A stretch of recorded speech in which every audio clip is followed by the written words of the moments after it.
botar para começar a gravar aqui. Pronto. Pro pessoal aí, né, que fez a lista 1. A lista 1, bom, pelo que eu tô vendo aqui da lista 1, todos que eu botei aqui foram da lista 1, tá? Da 1 até a 16 aqui são só questões da lista 1. Então, muitas questões vocês conseguiram e algumas questões pontuais não conseguiram. Aí vem aquela questão. Pô, Vandes, estava pesada a lista 1. Então, mas tá naquele mesmo molde que eu falei para vocês. Mesmo que seja a lista 1, eu vou colocar questões de assuntos que vocês já viram. Mas lembra que eu falei que eu vou colocar algumas questões simples para que vocês consigam, né, dialogar ali, batalhar com as questões.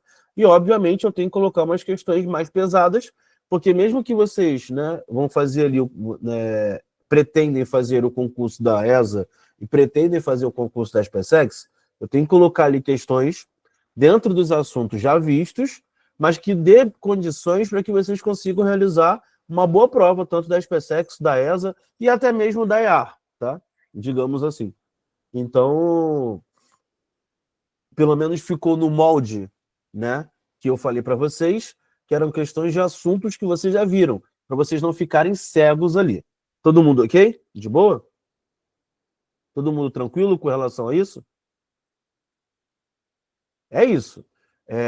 Pensa o seguinte, eu já gostei mais ou menos aqui do resultado, né? Porque antigamente a lista que eu passava, eu via que muita gente não fazia várias questões, ou seja, eu tinha que fazer muitas, né? E muita gente tinha muita dúvida em muitas questões, né? Aqui foram questões pontuais que uma ou duas pessoas não conseguiram fazer, ou seja, reduziu esse número de pessoas com muitas dúvidas, tá? Então, acho que está indo pelo caminho correto. E aí eu sempre falo, pessoal que tentou a lista 1, deu ruim, né? Vê onde está errando, entra em contato. Vandes, eu estou errando nisso, nisso, nisso, o que a gente pode fazer, tá? Então, preciso que vocês entrem em contato comigo. Tentou fazer a lista 1, fez a maioria. Bom, fico feliz por você, mas lembre-se, se você conseguiu fazer a maioria da lista 1, tenta fazer a lista 2 também, tá? Não se restringe, porque assim como eu estou pedindo para a galera que já está ambientado a fazer a lista 2, eu estou mandando fazer a 2 e a 1, você que já está, né, se preparando na 1, se você vê alguma questão da 2 que você tem a condição de fazer, tente fazer também, tá? Porque daqui a um tempo você já está fazendo o mesmo ritmo, pegando a lista 2 e a lista 1 para fazer. Todo mundo ok? De boa? Então tentem fazer. Gente, eu vou reduzir, tá? Porque foram 30 questões, 31 na verdade, e obviamente, né, tem gente reclamando, porque você já tem os afazeres da semana e tudo mais. Eu vou reduzir um pouco, então eu vou botar lá 10, 10, tá? Então tentem fazer as 10 da 10.1 e depois tentem fazer algumas questões da 10.1 também, tá? Então tentem sempre fazer quanto uma quanto a outra, mas de antemão já vi que funcionou e que deu bom, porque eu estou vendo que pouca gente não conseguiu fazer determinadas, né, questões. Então vamos embora. Questão número 1. Conjunto. Mas aí, obviamente, conjunto em que a gente trabalha análise combinatória. Então é uma matéria que vocês já viram de análise combinatória e aí a gente vai trabalhar. Então imagina o seguinte, eu tenho um conjunto M com 2 elementos, conjunto P com 3 elementos e o conjunto Q com 4 elementos. Ele fala que X é o conjunto de todos os números escritos com 3 algarismos. Então, cara, ó, esse cara tem 3 algarismos. Sendo que cada algarismo escolhido, né, em um dos conjuntos, M, P e Q, não sendo permitido, né, nenhum desses números a mais de um algarismo de um mesmo conjunto. Então, por exemplo, eu não posso pegar o 2, colocar ele na primeira casa e na segunda casa. Não posso. Ou pegar o 2, colocar na primeira casa e o 1 eu colocar na segunda casa. Não posso, tá?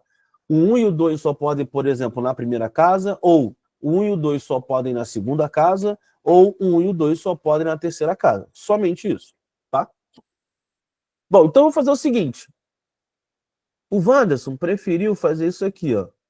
Conjunto A aqui conjunto B aqui e conjunto C aqui.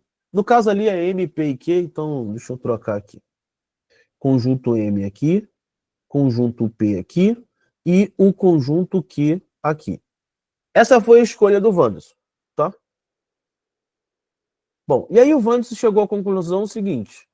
No conjunto M, ele tem duas possibilidades na primeira casa. Então pode ser o 0, ou o 1, ou o 2 na primeira casa. Beleza? Na segunda casa, o Wanderson escolheu o conjunto P, que pode ter três opções de elementos. Pode ser o algarismo 3, o algarismo 4 ou o algarismo 5. Bom, na terceira casa, o Wanderson tem quatro opções. Então ali ele escolheu, né, ou o 6, ou o 7, ou o 8, ou o 9. Tá? Se vocês forem reparar, eu vou dar uma opção que foi gerada, tá? Vou colocar aqui qual o primeiro número. 1, 4, 6. Essa é uma opção. Ó, o 1 veio do conjunto M, o 4 veio do conjunto P, e o Q, né, deu lá o elemento 6 pra gente. 146 é o número de 3 algarismos, tá lá. Uma outra opção, 257. O 2 veio do conjunto M, o P e o outro do conjunto Q. Até o momento, todo mundo entendeu o que eu fiz aqui?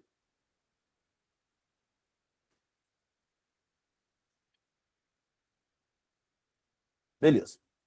Mas ele quer saber a quantidade de elementos desse conjunto.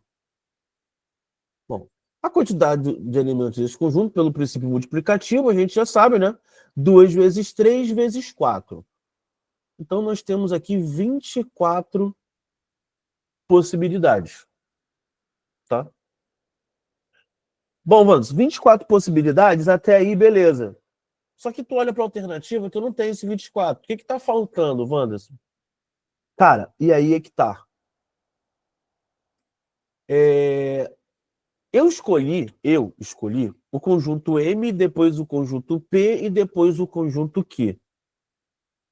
Mas a gente também tem que lembrar que a gente poderia escolher essa sequência, ó. Aqui o conjunto P, aqui o conjunto M e aqui o conjunto Q. A gente tem que lembrar disso, né? Eu podia ter escolhido esse. Conjunto P no primeiro, M no segundo e Q no terceiro. Já foi? Tá bom, então.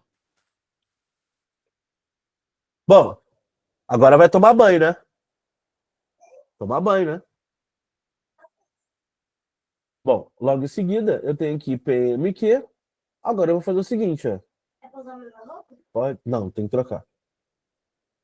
É o seguinte, eu posso escolher o conjunto Q, o conjunto P e o conjunto M. Eu posso escolher. Vans, tu vai ficar fazendo todos os casos? Claro que eu não vou fazer, porque vocês já sabem, né? Quando nós temos três elementos A, B, C, e a gente quer saber o total de casos possíveis, o que a gente faz? Não são três elementos? A gente vai fazer isso aqui como 3 fatorial. Ou seja, o fatorial é quantas vezes eu posso permutar o meu conjunto ABC, ou seja, quantas vezes eu posso permutar o meu conjunto M, P e Q. Bom, então, como são 3 elementos, 3 fatorial. Levando em consideração que todo mundo sabe, né? 3 vezes 2 vezes 1, isso vai dar 6. Ou seja, eu sei que a quantidade de elementos no meu conjunto, quando eu faço para M, P e Q, é 24. Então, são 24 possibilidades. Porém, eu posso permutar esse conjunto 6 vezes. Logo, a minha quantidade de resultado nada mais é do que 6, 24. 6 vezes 20, 120, com 24, 144 possibilidades, dando a letra B. Então, vejam, apesar de ser um exercício de análise combinatória, que vocês já viram Misturando ali com conjuntos, vejam que não é uma questão trivial, não é uma questão tão simples, né? Espero que daqui a um tempo ela seja bem simples para vocês. Mas, primeira coisa, a permutação entre os conjuntos 6 fatorial é crucial. E depois, a quantidade de elementos ali é só simplesmente um princípio multiplicativo, né? Que a gente já sabe. E aí, fora isso, resolve. Todo mundo entendeu essa questão? Todo mundo foi? Sofia, Sofias. Foi? Ju? Beleza. Felipe, de boa?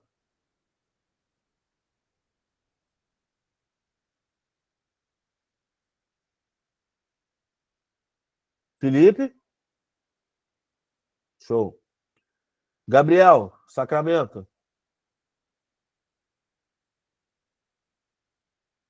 Foi, mestre. Tamo junto. Bom, questão número 5. Apesar, né, de ser numa lista de exercícios que vocês já viram, é, essa questão aqui é questão de prep, tá?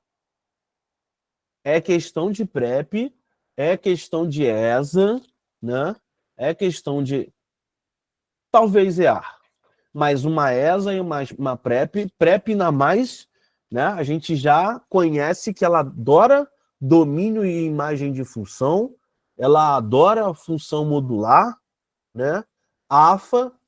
Cara, eu vou te falar, Yuri, AFA, eu acho que a parte inicial dela, assim, como se fosse alternativa, né? Tipo, é alternativa à letra A, o domínio dessa função, papapá, papapá. Letra B, a função pode ser tratada como uma função quadrática de papapá, papapá. Entendeu? Porque a questão de AFA, se vocês repararem, obviamente eu vou trazer mais aqui, na verdade, acho que tem uma de AFA que de estilo AFA. Ela pega uma questãozinha de função, galera, e ela vai detalhar ali nas alternativas A, B, C, D várias situações possíveis dentro daquela função, né?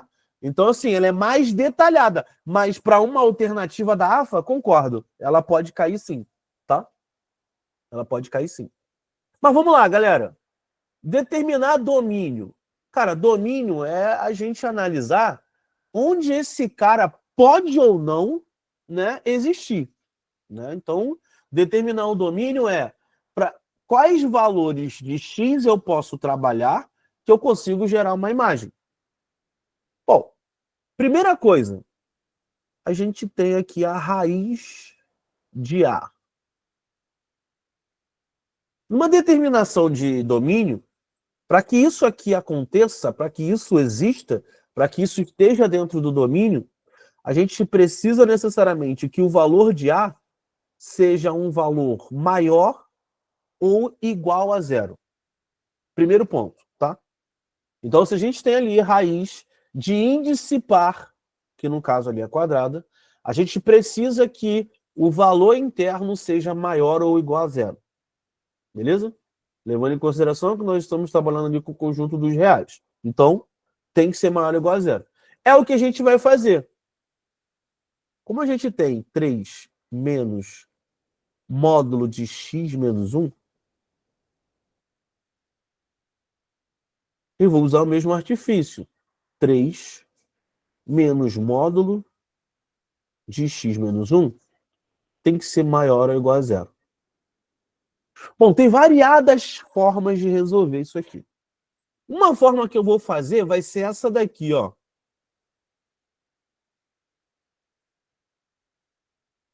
Eu vou chamar módulo de x menos 1, por enquanto, de w, tá, gente? Então, eu vou botar aqui, ó. 3 menos w tem que ser maior ou igual a zero. Joga para o outro lado. W tem que ser menor ou igual a 3. Tá aqui. Esse foi o valor de W que nós encontramos. Beleza. Então, eu vou fazer o seguinte, mano. Se W é menor ou igual a 3, eu vou jogar lá naquele módulo e vou resolver. Olha, módulo de x menos 1, esse cara deu igual a 3. Para que isso aconteça, ou x menos 1 é igual a 3, ou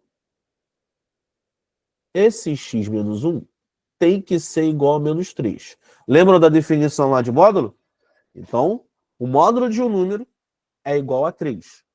Isso existe, isso tem como acontecer.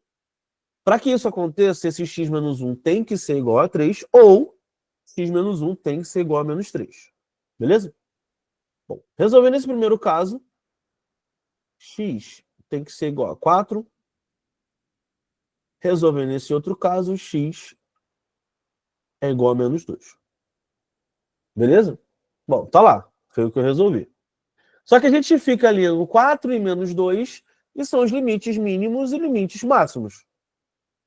Então, ó, eu já consigo eliminar a letra D, eu já consigo eliminar a letra C, e aí eu fico só no intervalo de domínio entre menos 2 e 4, que foram os valores que eu achei. Vandes, eu fiz de uma outra forma. Beleza, então, ó. Isso aqui... Ué, gente, ele não tá... Ah, por isso que ele não tá... Pera aí. Eu tô botando pra ficar bonitinho, ele não tá ficando. Agora... Aí depois a Vitória vai começar a reclamar. Bom, tá aqui a primeira forma. Bom, eu vou resolver de uma outra forma, que vai ser a seguinte, ó. 3 menos módulo de x menos 1 é maior ou igual a 0. Aí vou jogar para o outro lado. Módulo de x menos 1, ele é menor ou igual, é porque eu joguei para o outro lado, tá? Ele é menor ou igual a 3. Bom, Vandes, o que acontece aqui? Toda vez que a gente tem um módulo de algo menor ou igual a 3, é a mesma coisa que esse cara estivesse entre menos 3 e 3. Tá? Lembra um pouco a equação de segundo grau, que eu também já vou mostrar essa outra forma para vocês. Então, o que eu vou fazer?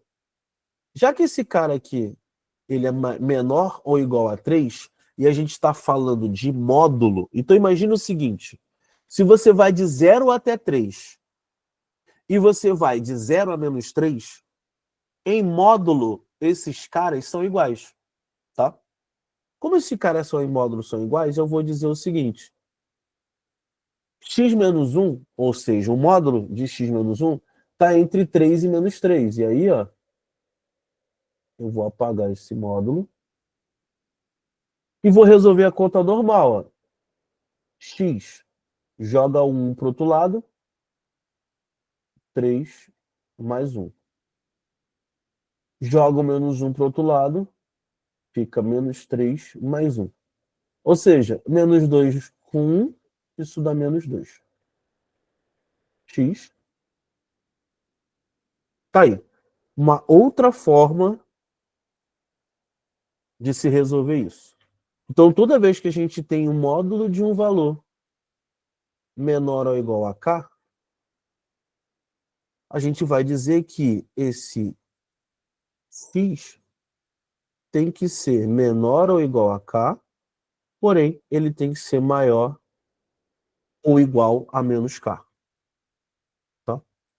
É isso que a gente vai trabalhar. Bom, Wanderson, chegou no mesmo resultado. Chegou no mesmo resultado, beleza. Eu não vou trabalhar a imagem ainda. Eu vou trabalhar uma outra coisa. Aqui eu determinei uma segunda forma, né? Que é bem parecida com a primeira. Bom, a outra forma vai ser o seguinte. Preste atenção numa parada. Eu cheguei à conclusão que x menos 1 é menor ou igual a 3. Foi esse valor que a gente parou ali anteriormente, tá? Gente, mas vejam se eu não posso dizer isso aqui. Ó. Vê se é módulo. Ó, vê se vocês já viram isso. Já viram isso? Essa definição ela é muito importante.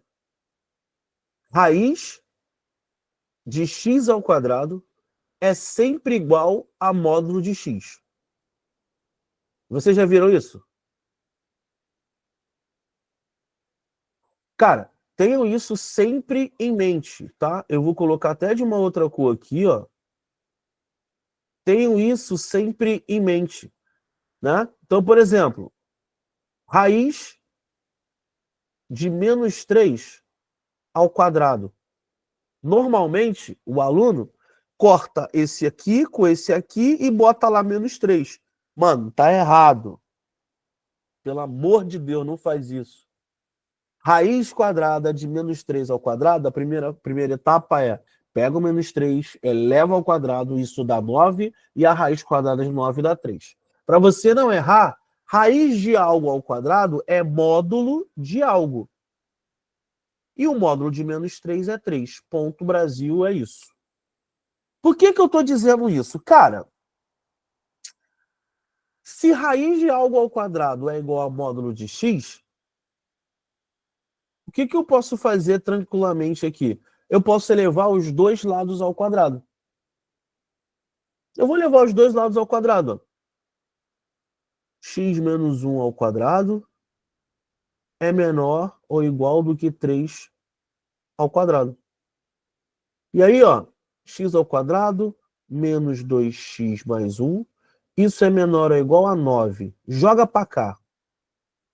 X ao quadrado menos 2x menos 8 é menor ou igual a 0. Vamos, x ao quadrado menos 2x, soma das raízes, 2. Produto das raízes, menos 8. Duvido adivinhar quem são as raízes. Quem são as raízes? Menos 2 e 4. Ou seja, as raízes desse cara, menos 2 e 4, são os limites mínimos e máximos para que eu possa trabalhar no meu domínio. Vanso, mas para que você jogar, por exemplo, nessa equação de segundo grau? Para você visualizar uma coisa. Quando a gente trabalha com a imagem, né? Quando a gente trabalha com a imagem, o que é importante para a gente, né? A equação de segundo grau, se vocês repararem, ó, ela tem concavidade de parábola voltada para cima, porque o A é positivo.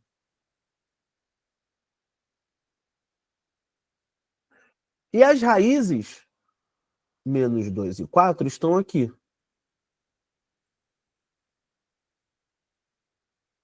A minha pergunta é bem simples. Quando você pega ali a questão do domínio, né? O que eu preciso? Eu preciso da minha imagem. Da onde até onde vai a minha imagem? Quando você reparar, olha o que vai acontecer. Esse maluco aqui, ó, a gente chama ele de x do vértice, né? Mas o que é importante em relação ao x do vértice, Vandos? X do vértice é o ponto médio entre as raízes, né? E aí olha o que acontece. Quando você tem o x do vértice, o ponto médio entre as raízes, como eu tenho as duas raízes, é fácil de eu visualizar. 4 com menos 2 dá 2. 2 dividido por 2 dá 1. Então, meu x do vértice é igual a 1.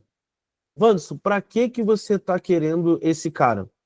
Porque além dele ser o x do vértice, ele vai tratar para mim qual vai ser o mínimo que a minha função ali pode chegar e qual o máximo que a minha função pode chegar. Quando eu estou trabalhando com o mínimo, para que isso aconteça, para que eu tenha o meu mínimo, eu preciso que o meu x do vértice seja igual a 1. Ou seja, o meu x seja igual a 1. Então eu substituo na minha função, pô. F de 1 é igual a 3 menos módulo de 1 menos 1.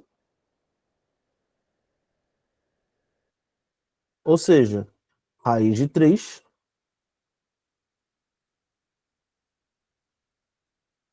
é o mínimo que essa minha função ali vai chegar. Vantos, mas em relação a esse zero? Ué, em relação a esse zero, é quando você tiver as raízes. 4 menos 1 dá 3. Né? 3 menos 3, 0. Quando for menos 2 com menos 1, menos 3. Módulo de menos 3 é 3. 3 menos 3 é 0. Então, o máximo que ela vai chegar vai ser esse raiz de 3 que a gente acabou de achar. E o valor mínimo, Vandes, vai ser igual a 0. O que gera a alternativa letra A. Mas, Vandes, espera aí. Como assim? Se eu jogo 4, esse cara dá 0. Se eu jogo menos 2, esse cara dá 0. E aí o que acontece? A gente não está trabalhando com o módulo? Então imagina o seguinte, se você parte daqui para cá, ou você parte daqui para cá, esses caras em módulo vão acabar sendo iguais. Então, você não vai ter, né, situações diferentes. Porque em módulo, esses pedaços são iguais. O deslocamento de 1 até 4 é o mesmo deslocamento de 1 até menos 2. O que você vai ter? Você vai ter elementos repetidos. Então, você não vai chegar. Você vai sempre variar de 0 até 1 e de 1 até 0. O que está acontecendo? De 0 até 1 e de 1 até 0. O máximo que você tem é quando você chega em 1 e o mínimo quando você chega em 0. Beleza? Cara, questãozinha boba. Agora. Tá? Agora. Então, olha a quantidade de situações que eu pude criar para montar, para fazer essa questão. Se tu pega uma questão dessa, por exemplo, da AFA, todo o conhecimento que eu joguei aqui seriam apenas alternativas para a questão da AFA. Se ligou, Yuri? Então, eu teria que provar tudo isso aqui para fazer as alternativas lá de uma AFA. Para a SpaceX, não. Resolve aqui o módulo, acha o limite mínimo e máximo e depois vê o conjunto imagem. Tá? Só isso. Beleza? Todo mundo ok? Sofias? Augusto? Gabriel? Júlia? Juliana? Beleza. Questão 7. Mais uma. SpaceX. Tá? SpaceX. ESA, talvez. Mas SpaceX bem mais cara. AFA. Possível. Essa daqui tem a cara da AFA, por exemplo. São questões, né, alternativas envolvendo ali a nossa função N. Bom, eu vou começar da letra E em diante, tá? Da E para D até chegar na A. Pelo seguinte, sendo a unidade indispensável f de 2n mais n igual a 1 para todo n pertencente aos naturais. Bom, qual é a ideia aqui, né? Quando você pega esse exercício, você tem que prestar atenção, né? Por quê? F de 2n mais n é igual a 1. A grande situação é, se n é par, você vai ter que jogar na função n sobre 2. Se esse cara for ímpar, você vai jogar na menos n mais 1 sobre 2. Questão é, ele falou que essa aqui é uma unidade indispensável, e ele fala que f de 2n mais n é igual a 1 para todo n pertencente ao natural. Bom, se ele fala que é para todo n, eu vou testar para quando esse n, por exemplo, for par, ou para quando esse n tecnicamente for ímpar. E vou ver se realmente isso é verdade. Bom, então vou botar aqui letra E. E vou testar, né, parceiro? Bom, vou supor que a gente está trabalhando com esse cara sendo par. Então, f de 2n, no lugar de n, já vou substituir.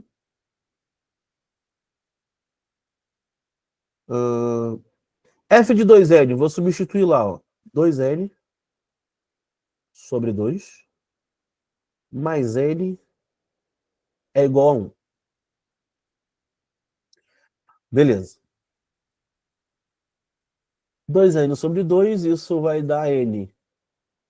Então, isso vai dar 2N é igual a 1. A minha pergunta é: existe algum valor para N par que a gente substitua e dê igual a 1?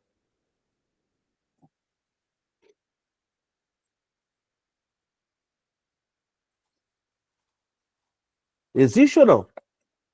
A gente já levou em consideração que esse cara é par. E tem mais.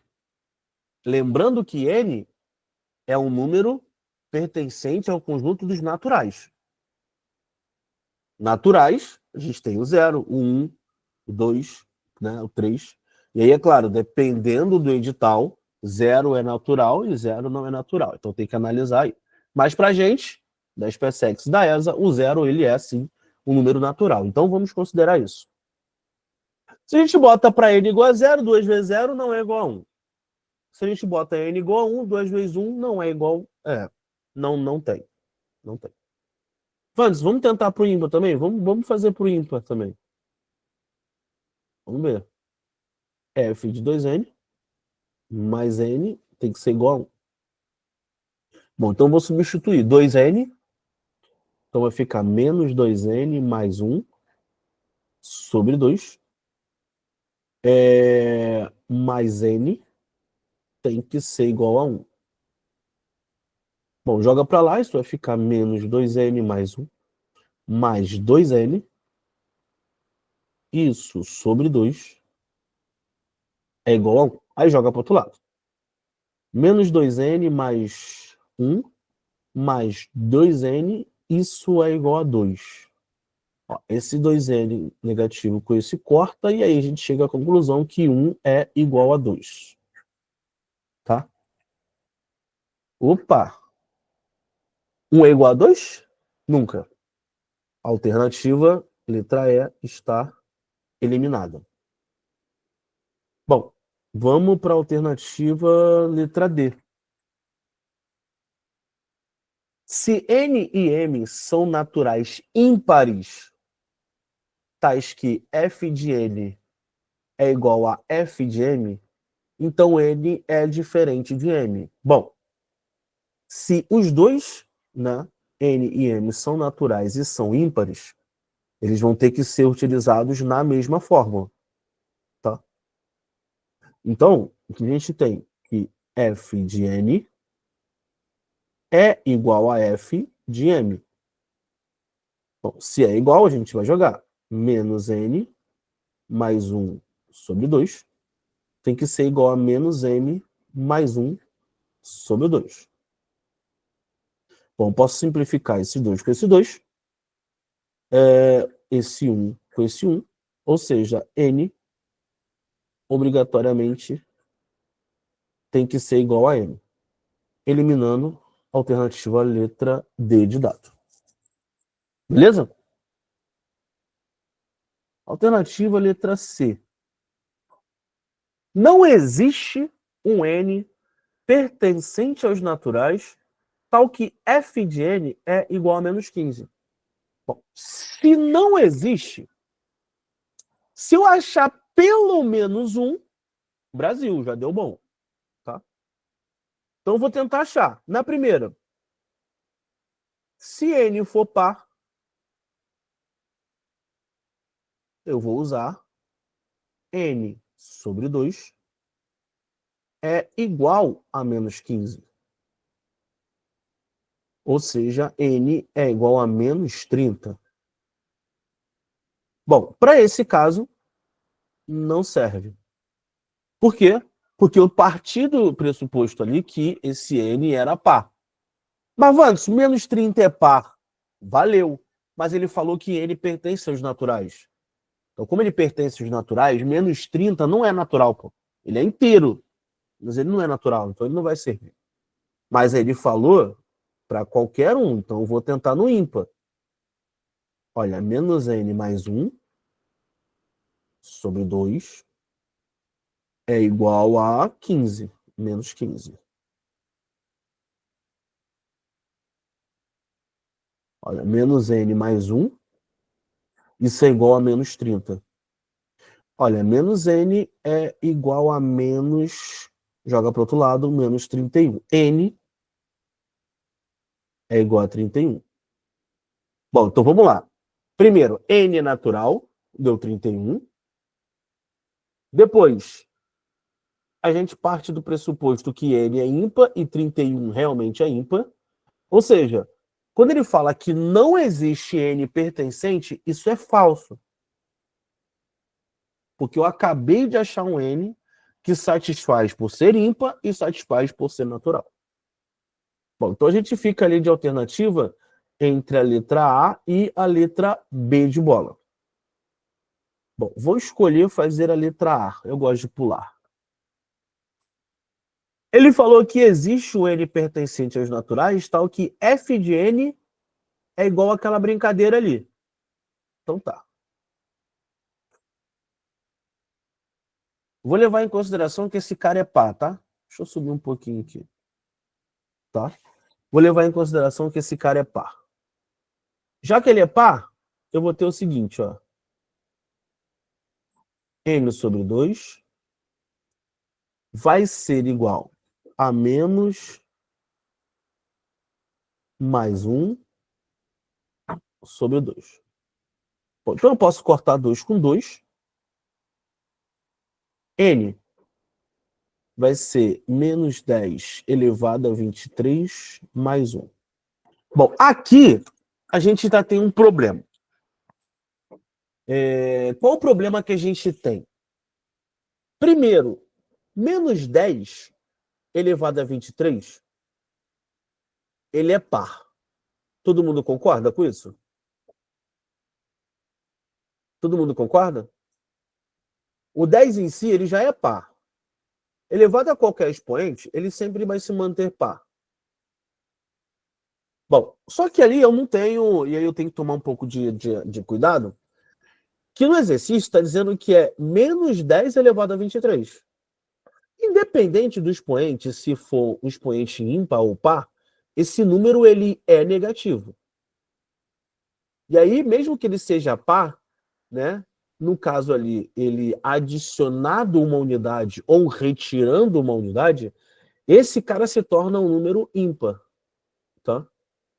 Então, esse caso aqui, ele já não pode ser, porque ele não vai ser um número par, e além dele não ser um número par, ele não vai ser um número positivo. Logo, ele não é natural. Então, já dá problema aqui. Bom, agora vamos levar em consideração que esse maluco seja ímpar. Bom, e se ele for ímpar, eu vou ter que usar esse menos n mais 1 sobre 2 é igual a menos 10 elevado a 23 mais 1 sobre 2. Olha, eu corto esse com esse, corto 1 com esse 1, e aí tudo bem, n vai ser igual a 10 elevado a 23. Só que tem um outro problema. Esse maluco é um maluco que é... Esse cara é natural, né? Apesar de ser gigante, esse cara ele é natural. Ele é positivo e tudo mais, 10 elevado a 23, 23 zeros, beleza? Esse cara é um número natural, só que tem um problema. Ele pode ser um número natural, mas esse número, vocês já haviam me dito que esse cara é um número par. Então, se esse cara é um número par, não convém, porque eu saí do princípio, eu parti do princípio que esse cara era um número ímpar, então ele não pode ser. Então, a alternativa letra A também é falsa. Tá?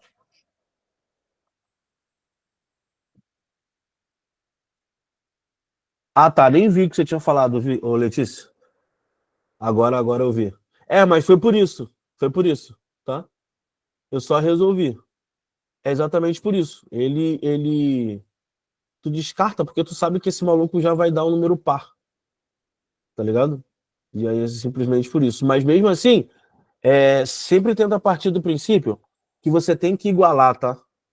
Tem sempre que a gente igualar para a gente chegar nesse denominador comum, para a gente não cair naquelas pegadinhas que a gente costuma cair, sabe? Então, tenta igualar e chegar até o final, tá? E aí vamos para a letra B, né? Alternativa letra B, que aparentemente deve ser a resposta, né? Olha, então f de 2n mais f de 2n mais 1 é igual a zero. E aí, o que a gente tem que tomar cuidado aqui, né? F de 2n, a gente usa lá, né, se n é par. E menos n mais 1 sobre 2 se n é ímpar. Mas, vamos pensar o seguinte, 2n e 2n mais 1, tá? 2n e 2n mais 1. Essas são as notações para número par e ímpar, tá? Ou seja, né, a gente sempre fala, número par é aquele que quando dividido por 2 dá resto zero. Número ímpar é aquele que dividido por 2 dá resto 1. Então, é o mesmo aspecto que está aqui. 2n e 2n mais 1, tá? Então ele fala que essa soma é sempre igual a zero para todo n. Então, qual é a ideia? A ideia é a gente usar isso tanto para par quanto para ímpar, tá? Então, a gente vai ter que dividir, tá? Da seguinte forma. Bom, quando esse cara for par, Wanderson, isso é verdade? Vamos ver. F de 2n mais F de 2n mais 1. Isso dá igual a zero? Não sei. Vamos testar. Para quando esse cara é 2n, deixa eu só subir um pouquinho, pronto. Para quando esse cara é igual a 2n, eu vou substituir. No lugar de n, eu boto 2n. Né? Então vai ficar 2n sobre 2 mais 2n mais 1 sobre 2. Isso é igual a zero. Vamos ver. Isso vai dar n mais 2n mais 1 sobre 2. Isso é igual a zero. Bom, agora vamos lá. Peguei esse cara. Posso fazer MMC? Vou fazer MMC e jogar para o outro lado. 2n mais 2n mais 1, ou seja, 4n mais 1, isso é igual a zero. Beleza. Parei aqui. Vamos jogar agora para quando esse cara for ímpar. F de 2n, deixa eu só pegar a função aqui. F de 2n vai ficar menos 2n mais 1 sobre 2 mais 2n mais 1. Menos 2n menos 1 mais 1 sobre 2 é igual a zero. Bom, jogando para cá, isso fica menos 2n mais 1 sobre 2 mais menos 2n sobre 2 é igual a zero. Bom, somando isso aqui, menos 4n mais 1, isso é igual a zero. Beleza. Do lado de cá, menos 4n mais 1, e do lado de cá, deu 4n mais 1. Só que ele fala o seguinte, f de 2n mais f de 2n mais 1 é igual a zero. Aí o que eu fiz aqui? Eu substituí nos dois e olha o que acabou acontecendo. De um lado deu 4n mais 1 e no outro deu menos 4n mais 1. A minha pergunta para vocês é: o que tem de errado aqui? O que tem de estranho aqui? O que vocês acham que tem de errado aqui ou de estranho nessa questão? Principalmente aqui. A resposta é a letra B, tá? Mas o que a gente precisaria para resolver essa questão? A gente chegou no impasse aqui. A gente chegou que 4n mais 1 é zero e que menos 4n mais 1 é igual a zero. Levando em consideração que esse cara tem que ser par de um lado e ele tem que ser ímpar do outro. O que pode estar de errado aqui?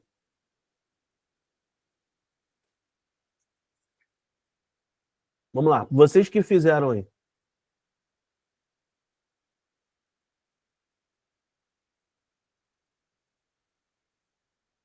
Qual era a pegadinha? Qual era a sacada para a gente resolver essa questão? A resposta é a letra B. Mas aí, por exemplo, levando em consideração o raciocínio de 2n, 2n mais 1, eu substituí aqui e resolvi. Quando ela é par, eu usei aquela função de n sobre 2, e quando ela é ímpar, eu usei daquela função de menos n mais 1 sobre 2. Está aqui. Cheguei no final, que um é 4n mais 1 igual a zero, e no outro é menos 4n mais 1 igual a zero. Qual o problema que teve aqui?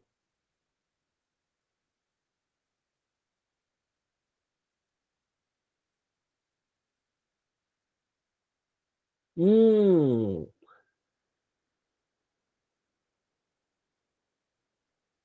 então 2n joga na par e 2n mais 1 joga na ímpar, certo? Hum. Mais alguém concorda com a Amaro?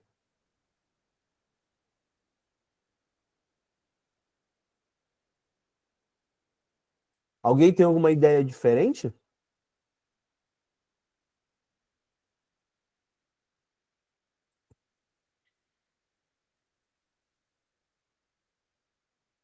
Pode ser, às vezes dá certo.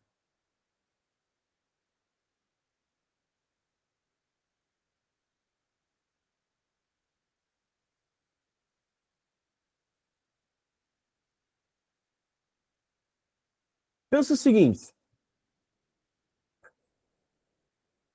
vamos imaginar, tá? Vamos imaginar o seguinte.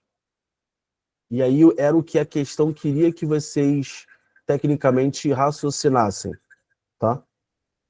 Não, exatamente. O que importa é que acertou. Mas imagina o seguinte, galera.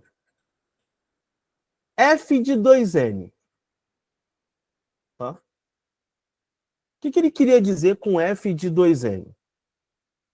E aí, lembra que eu falei no início da resolução que 2n era um indicativo de par? Lembram disso? Quando a gente trabalha essa situação de par ou ímpar, o F de 2n, por exemplo, o que ele vai gerar para a gente? Independente do valor de n que você jogue na F de 2n, aquele valor ali dentro sempre vai dar um número par. Então, cara, substituindo o F de 2n, que é algo par, esse cara vai retratar pra gente algo par. Porque 2n ali, né? Então, tu botou um valor qualquer, esse cara vai dar papo. É a função par. Já 2n mais 1, já falei para vocês, aquele valor interno ali, ele sempre vai dar um valor ímpar. Ah, peraí. Aí a Sofia botou aí. Então é o seguinte, Sofia. Fala qualquer número natural. Qualquer um.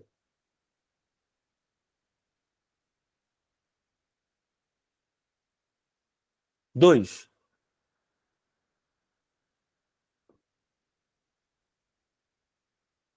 Dá 4.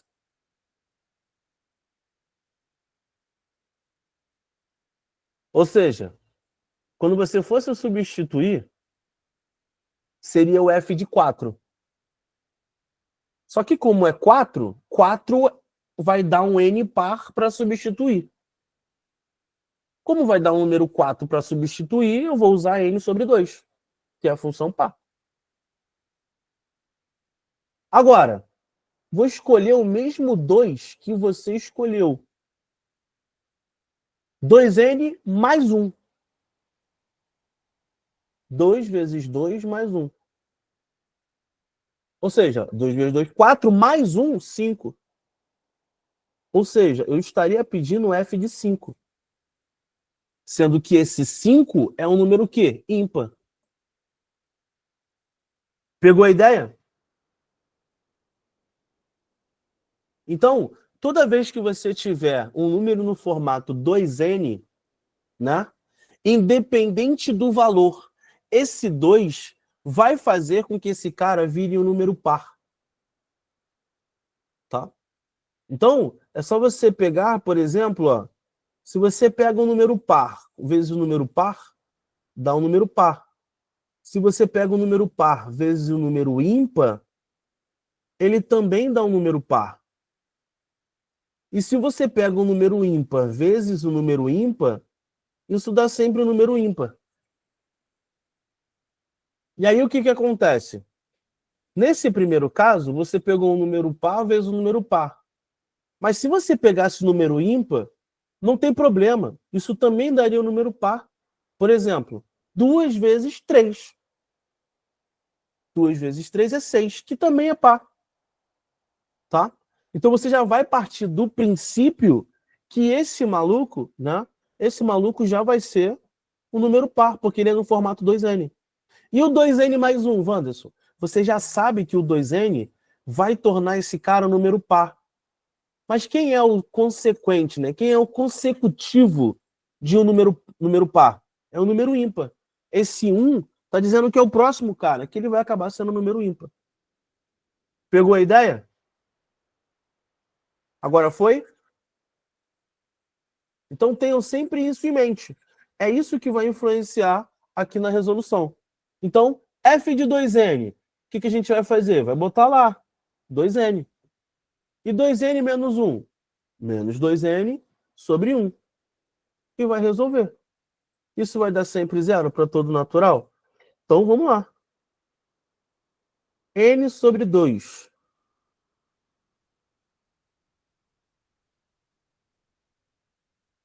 Mais menos n mais 1 sobre 2. Isso é sempre igual a zero? É. N menos n mais 1 sobre 2 é igual a zero. Aí tu olha. N menos n, ó, joga para o outro lado, 1 igual a zero. 1 igual a zero. Vandos, também deu problema. E aí? Qual o problema que deu? E aí? Qual o problema que deu? Será que a gente vai ter que fazer só isso? Cadê o 2n mais 1, Vandos? Então você tem que botar aqui, ó. Menos... Deixa eu botar a função. 2n mais 1 sobre 2. Então, no lugar desse n, eu substituí o 2n menos 1. Então, ó, n sobre 2 menos 2n menos 1 mais... aqui vai ser menos 1 mais 1 sobre 2 igual a zero. Espera aí. Aqui é 2n, tá? Foi mal. 2n. Ou seja, n menos... Aí vai ficar menos 2n sobre 2 igual a zero.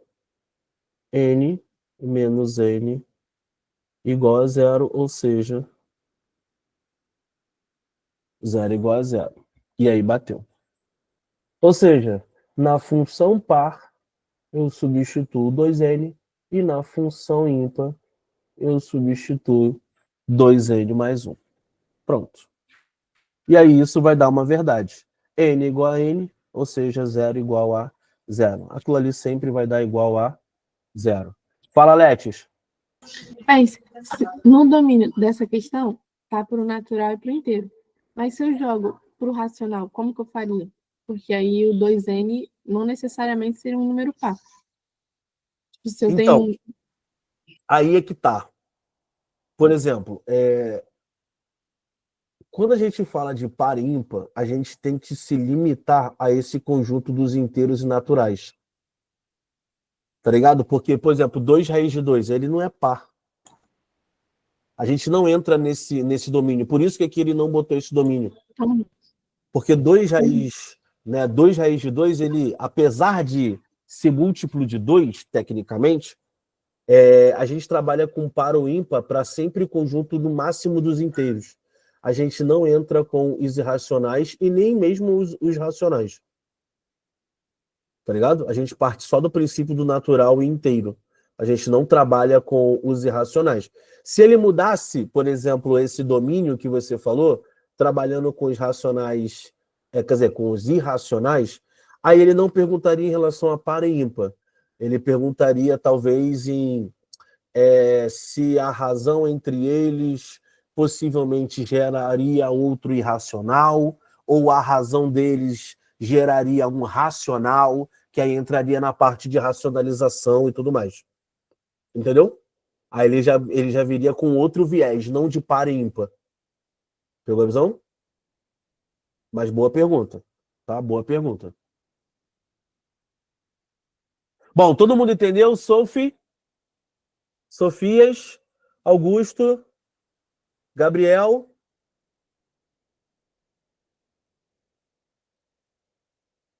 De boa?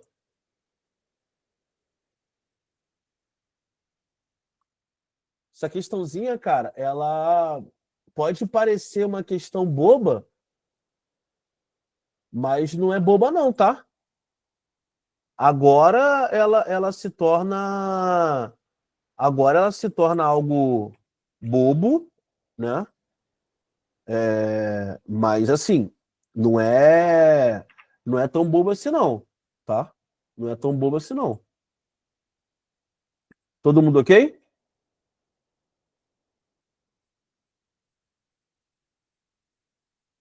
Já é. Vamos por uma outra. Bom, questão 8.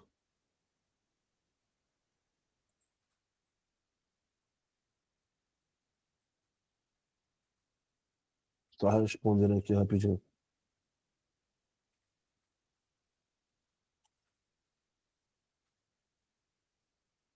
Vamos lá. Seja a função f dos reais menos o 3.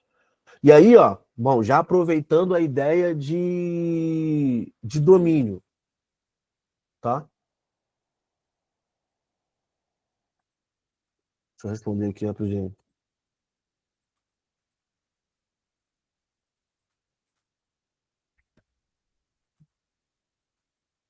Manda mensagem assim, filho. Eu já fico logo já.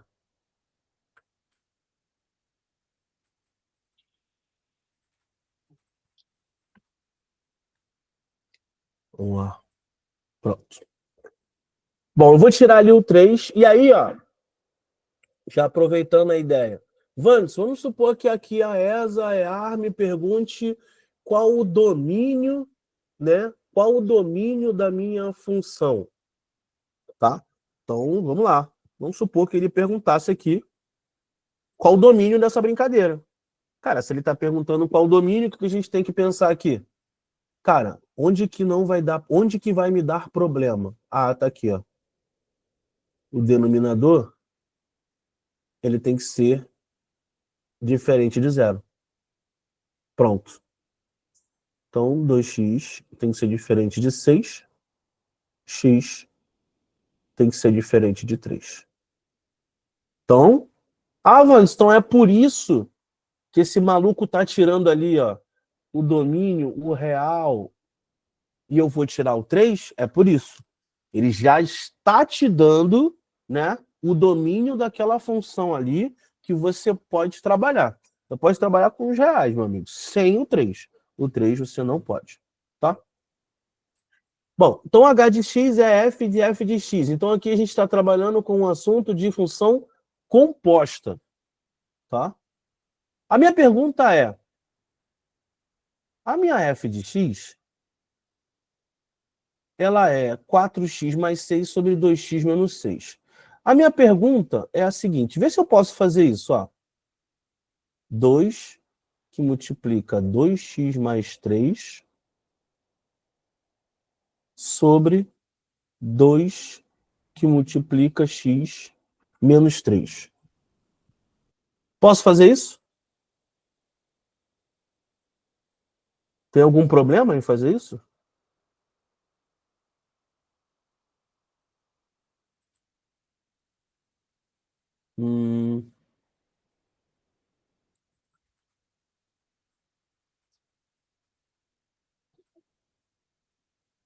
Deixa eu ver. Tá, pronto, respondi. Bom, poder pode, né? Vocês disseram que pode, eu vou fazer. Cortando, isso fica 2x mais 3 sobre x menos 3. Bom, percebam o seguinte. Eu colocar em evidência e eu simplificar esse 2 com esse 2, eu mudei o domínio da minha função?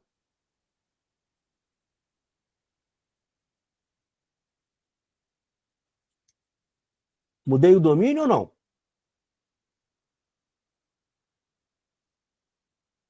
Olha lá. O domínio não era os reais menos o 3? Quando eu botei aqui, ó, x menos 3, x tem que ser diferente de 3.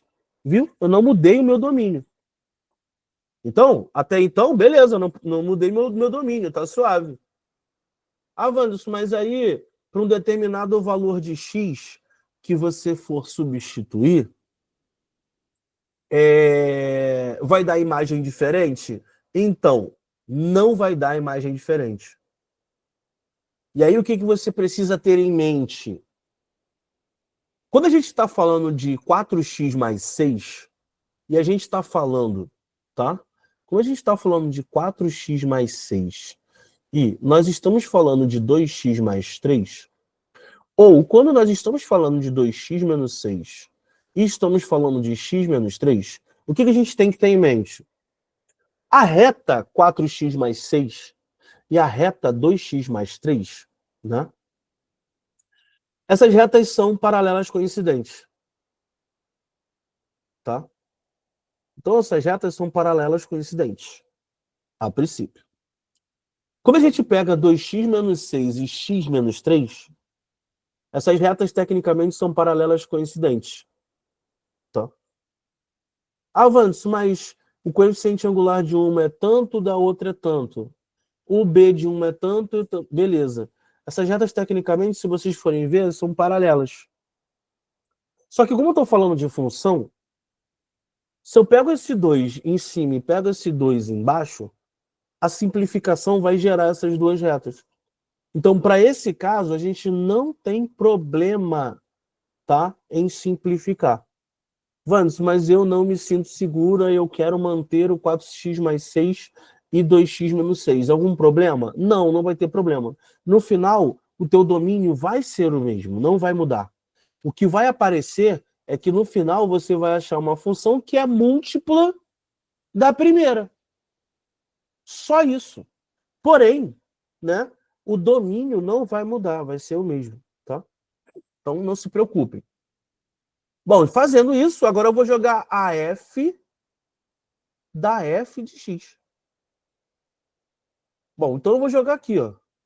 2 vezes f de x mais 3 sobre f de x menos 3. Bom, então aí eu vou pegar 2 vezes a f de x, que a gente já viu, né? 2x mais 3 sobre x menos 3 mais 3 sobre 2x mais 3 sobre x menos 3 menos 3. Bom, vamos resolver isso aqui. 4x mais 6 sobre x menos 3 mais 3. Sobre 2x mais 3 menos 3x mais 9. Sobre x menos 3. Parei aqui. Até o momento, o que eu fiz, vocês estão entendendo? Sofias, Juliana, Pedro, Sacramento.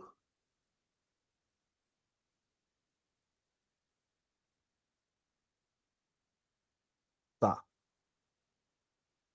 Bom, continuando aqui.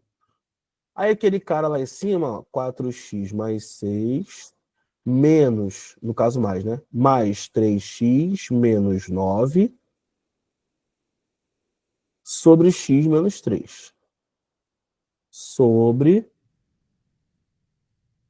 2x mais 3 menos 3x mais 9 sobre x menos 3.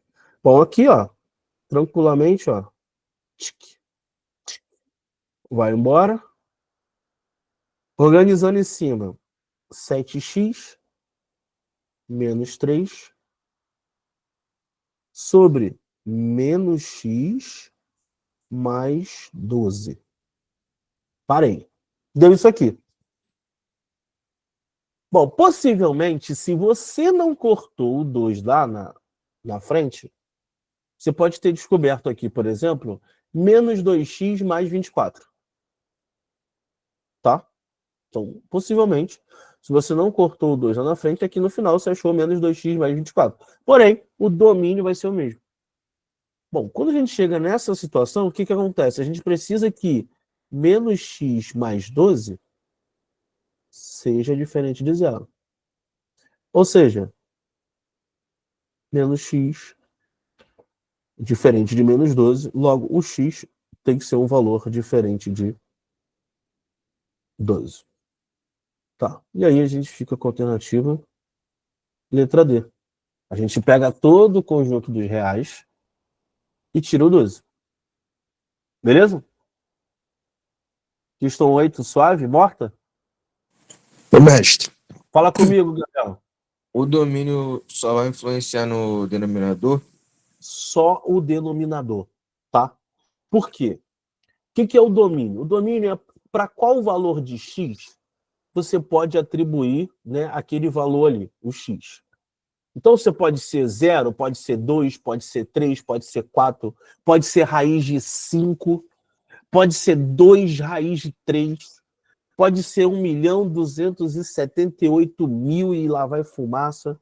Qualquer valor de x ali você pode substituir. Você não está restringindo. Quando você quer procurar o domínio de uma função, você quer procurar um valor que gere um problema para você. Por quê? Porque você, ao encontrar esse valor que gera um problema para você, você faz o seguinte, você pega todo o conjunto dos reais que pode ser atribuído ali e você tira, você restringe o problema. Qual é a ideia? A gente sabe, né? A gente já viu ali numa razão que o denominador ele não pode ser igual a zero. Por quê? Porque ele gera uma indeterminação para a gente. Então, olhando para essa função, qual é o único problema que eu tenho? É quando esse denominador ele é igual a zero. Então, eu tenho que restringir a situação em que esse denominador é igual a zero. Então, eu vou lá e boto, ó, esse cara tem que ser diferente de zero. Tá? Igual a gente fez anteriormente na outra questão, que a gente tinha uma raiz. Qual o cara que gera problema para a gente? Quando aquele índice, né, da raiz ali for par, o valor interno à raiz ele não pode ser um valor negativo, porque a gente já aprendeu que para esse valor negativo interno vai gerar um número complexo. E aí é um outro conjunto, né? Sendo que eu estou restringindo ao conjunto dos reais. Então, para que isso aconteça ali internamente, ele não pode ser um valor negativo. Tá? Então, são várias situações que a gente precisa analisar. Tranquilo? Então, essa daqui, por exemplo, quando é simples, denominador, pronto.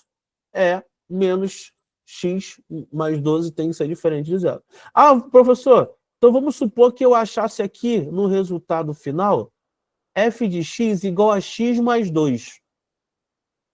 Qual seria o domínio? Tem alguma restrição aqui? Se, por exemplo, se isso aqui der 0, tem problema? Não tem. Se isso der 2, tem problema? Não tem.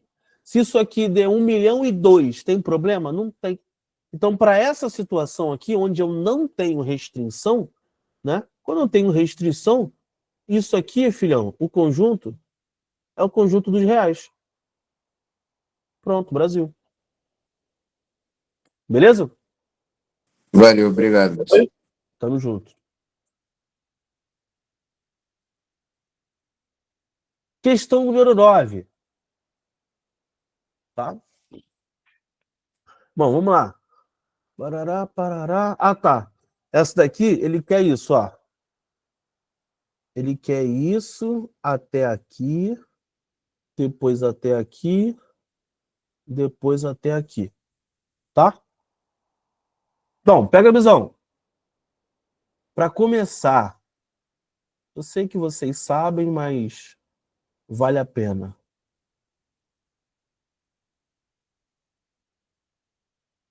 Trinta graus, galera.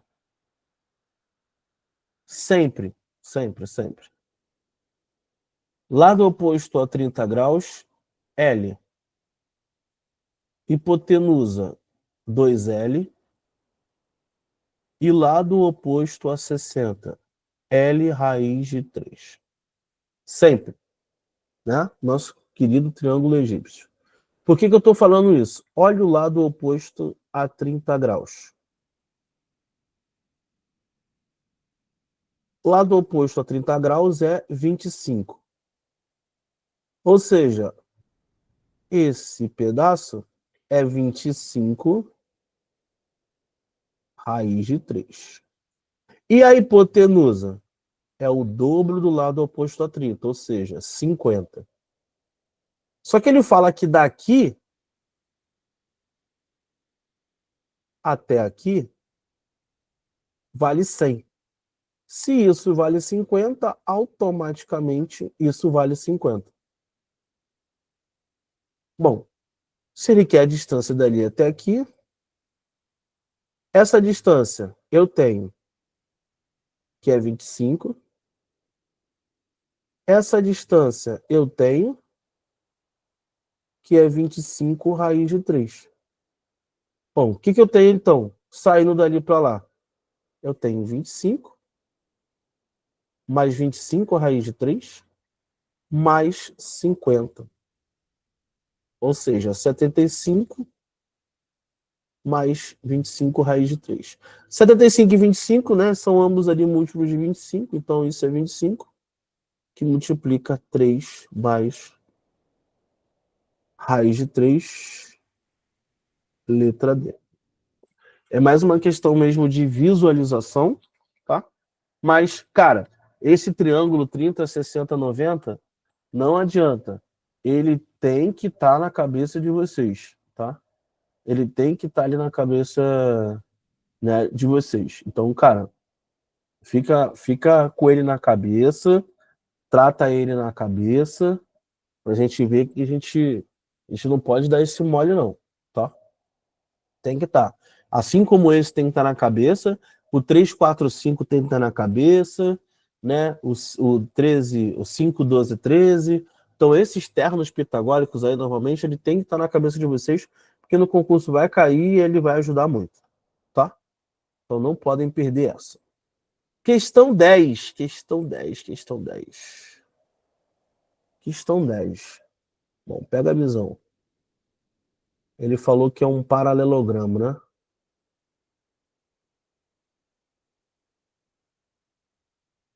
E aí, é claro, né? Já nas próximas aulas a gente vai ter aula aí de quadriláteros e tudo mais. Hoje eu já vou gravar uma aula e já vou colocar lá na plataforma, então fiquem atentos que hoje tem aula nova. Acabar a aula aqui, eu já só vou levar o moleque na escola e vamos embora gravar. Pensa o seguinte, a gente vai construir aí um canteiro e ele tem um formato de paralelogramo. Vanso, pode ser retângulo? Pode ser retângulo, mas como ele falou, o canteiro ali, o formato de paralelogramo, eu desenhei um paralelogramo com ângulos internos distintos ali, tá? Bom, ele falou que os lados medem 6 metros e 2 raiz de 3. Então, eu vou considerar esse como 6 e esse aqui como 2 raiz de 3, tá? Os ângulos agudos do paralelogramo medem 30 graus. Então, a primeira coisa que vocês têm que lembrar de paralelogramo é seus lados são sempre paralelos e os seus ângulos opostos são iguais, tá? Então, se aqui é 30 graus, lá também é 30 graus. Consequentemente, a gente sabe também que os seus ângulos consecutivos são sempre suplementares. Então, esse maluco aqui é 150 e esse maluco aqui também é 150, são iguais. E somados, obviamente, vão gerar, né, o nosso querido 360, que é a soma dos ângulos internos de um quadrilátero. Pronto. Beleza, Vandes. E agora?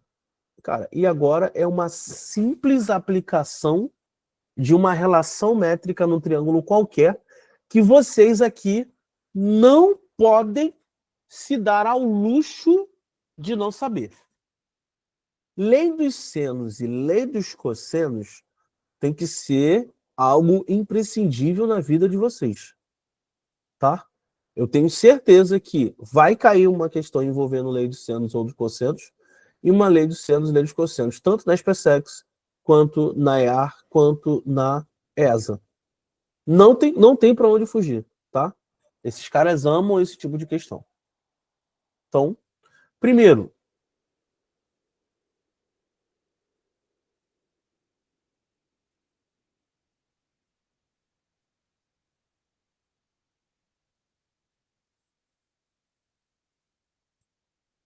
eu vou chamar de Y.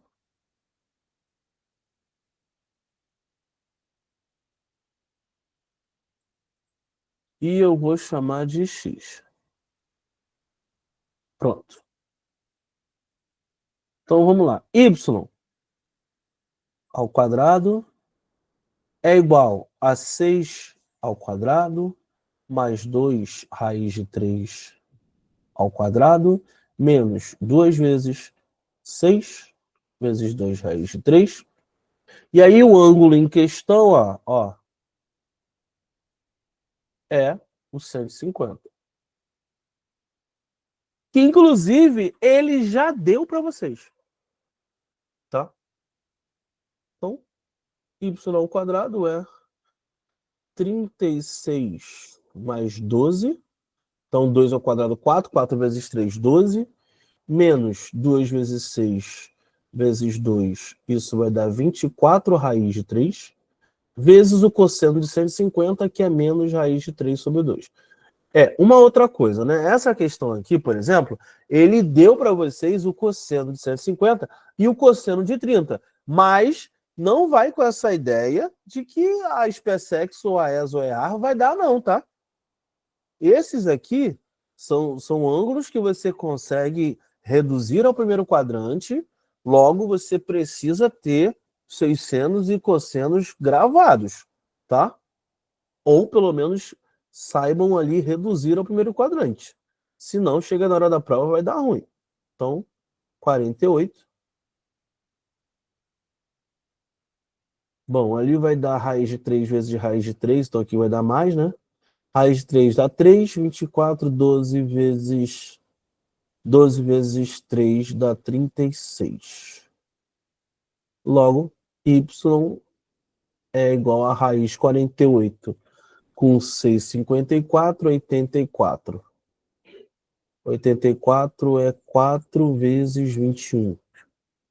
Sai da raiz. 2 raiz de 21 já marcaria aqui letra C. Mas é óbvio que eu vou resolver a outra. Bom, o x, se vocês repararem, né? como a gente tem um paralelogramo e a gente tem um ângulo de 150 graus, qual é a grande sacada ali no paralelogramo? Como a gente tem um ângulo de 150 graus com os mesmos lados, ou seja, uma abertura maior, a gente vai ter um valor maior. Né? Já o outro, a gente tem os mesmos lados, 6 e 2 raiz de 3, porém a gente tem uma abertura menor, o que vai gerar uma diagonal com um valor menor. Então a gente tem aqui que x ao quadrado é a mesma coisa, tá? 6 ao quadrado mais 2 raiz de 3 ao quadrado, menos 2 vezes 6 vezes 2 raiz de 3, vezes o cosseno de 30, que ele também deu. Então aqui vai dar o mesmo 48, só que agora ao invés de ser mais, a gente vai diminuir aqui. E aí vai ficar menos 36, que isso é 12. X é raiz de 12. Só que isso é a mesma coisa do que 4 vezes 3. 2 raiz de 3, ou seja, alternativa letra C de casa. Todo mundo ok? Às vezes foi só o desenho. Entendeu? Só o desenho só. Entendeu, Juliana? Entendeu, né? Ah, não é sua mãe, não, é outra Juliana. Tá? Então, às vezes é só o desenho. Mas vocês não podem perder esse tipo de questão. Tá? Não podem. E aí, a tão sonhada, né? A tão sonhada questão do IME. Pega a visão. Todo mundo aqui já estudou circunferência?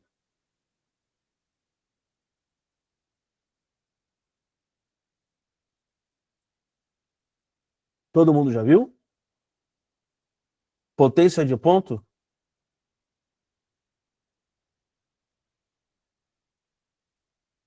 Então, para resolver essa daqui, seria necessário que vocês, né, estivessem estudado ali potência de ponto para conseguir resolver. Tá? Então, Maurício, tem uma que eu vi na internet que envolve desigualdade de média. Tá, mas vamos lá.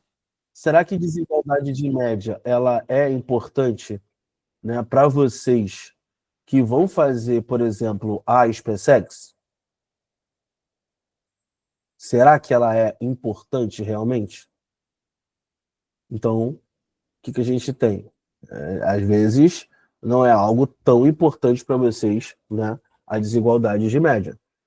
Então, obviamente, se não é importante, eu não vou trabalhar a potência de ponto para vocês.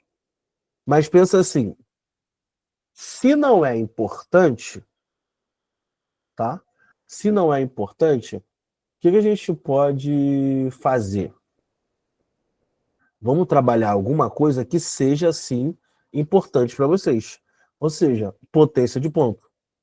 Potência de ponto é um assunto que pode cair. E aí, e até mais, eu acho que até para explicar a questão para vocês, ela se torna mais fácil, tá? Então, primeiro vamos desenhar o que a figura quer dizer para a gente. Ele fala que tem uma barra B de comprimento L que está fixada na posição vertical, está em pé, sobre um muro de altura L sobre 2, que está assentado sobre um plano horizontal. Bom, então eu vou fazer o seguinte, já que ele está no plano horizontal, vou botar aqui de preto. Esse cara está aqui, ó. Está no plano horizontal. E aí eu tenho um muro. E esse muro tem L sobre 2. Acima dele, ele fala que tem um muro, né? Em cima do muro, ele falou que tem uma barra L aqui em cima. Tá aí. Tá ali o muro, tá fixado na vertical. Até agora eu não entendo o porquê dessa barra L em cima do muro. Mas, fazer o quê? Bom, Desprezando a altura do observador, então, já que ele despreza a altura do observador, eu vou botar que o observador está aqui, tá? E aí ele quer saber o ângulo máximo AOB.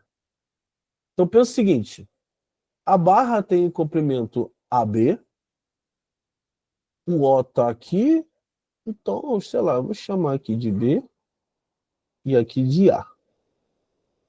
E ele quer saber esse ângulo máximo. E aí o que eu precisava, né? O que eu precisava pra gente... Peraí, cara. Pô, faz bonitinho. Ah, tá. Ele quer esse ângulo aqui, ó. Alfa. E aí, automaticamente, vem na cabeça de vocês o quê? Né? Vou chamar aqui de X. Automaticamente vem na cabeça de vocês o seguinte. Wanderson, na minha cabeça, isso já vem direto soma de arcos. E uma das soluções que surgiu foi essa daqui, ó. Tangente de θ é igual a L sobre 2 sobre X. Bom, e a outra é tangente de θ mais alfa é igual a L mais L sobre 2 sobre X. Tá? Uma das soluções. E aí tu pegaria essa brincadeira aqui, né? Tangente de θ é aquilo, tangente de θ, aí você teria que lembrar da soma de arcos, né? A verdade é que no final isso aqui vai dar um valor estranho em função de L e de X. E aí você vai chegar numa função em que você tem um numerador e um denominador. E aí, para que aquela função seja máxima, você precisa que o denominador seja mínimo. E aí entraria a ideia de desigualdade de médias. Tá? E aí esse exercício ficaria muito grande, né? Então não vou, obviamente, fazer isso. Eu vou fazer potência de ponto. Como assim, Vamos? Como é que você vai fazer potência de ponto? Eu vou criar uma circunferência, pô. Vamos ver se vai bater aqui. Talvez não, mas... Deixa eu ver. Eu vou pegar aqui uma circunferência em que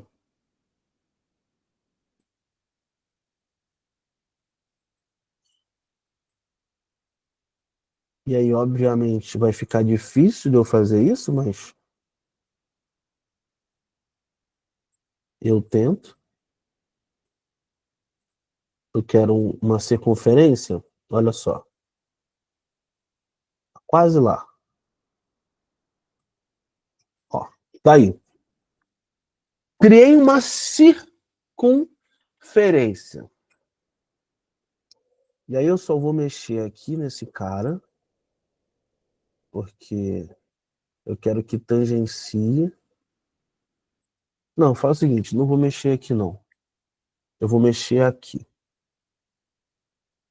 Pronto.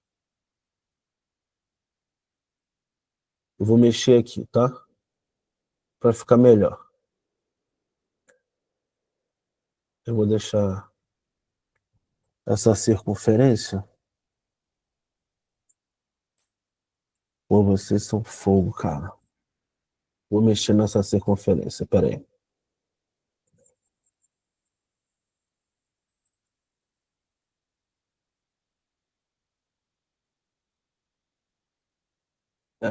Pera. Pronto. Mais fácil. Desenha-se uma circunferência. Desenha-se um segmento tangente.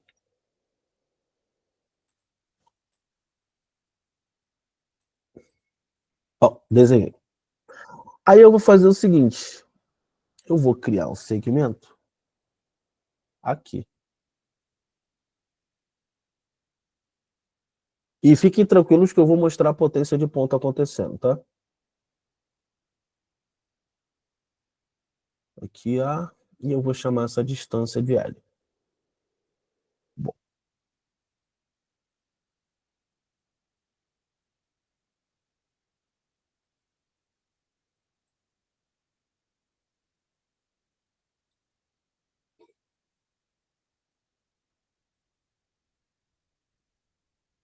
Pronto. Então pensa o seguinte.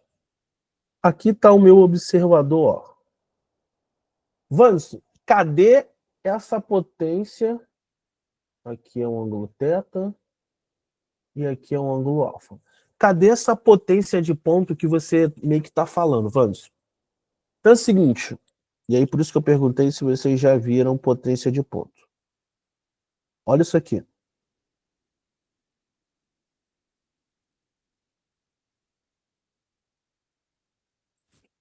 Ó, dado um ponto P, quais são as potências de ponto que a gente pode trabalhar? Primeiro, essa daqui é uma, ó, PA vezes PB é sempre igual a PC vezes PD.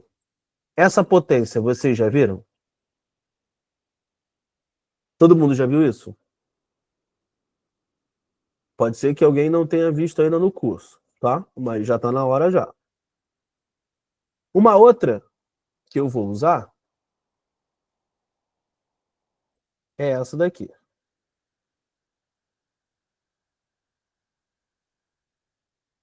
Importantíssima, por sinal.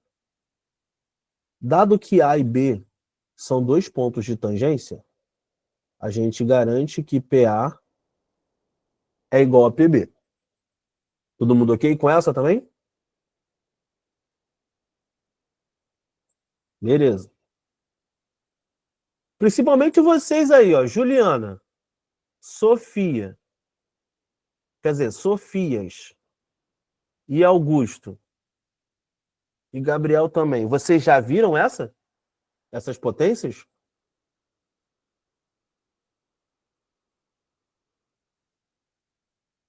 Eu acho Juliana, que eu nunca não? vi isso, não. Tu já deu essa matéria pra gente? Não, né? Não. Então não. Então tu nunca viu. Tá. Ela tá numa das próximas matérias de Mate 4 para vocês, tá? Então já é. Então Juliana nem Sofia. Augusto e Sofia também não? Beleza. Então já vou mostrar aqui para vocês, ó.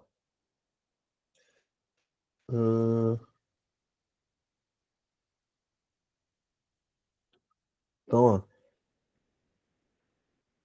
Pode mandar, Vi, ô Letícia. Já pode trabalhar com eles. Ó. PT igual a PA vezes. Pode enviar também.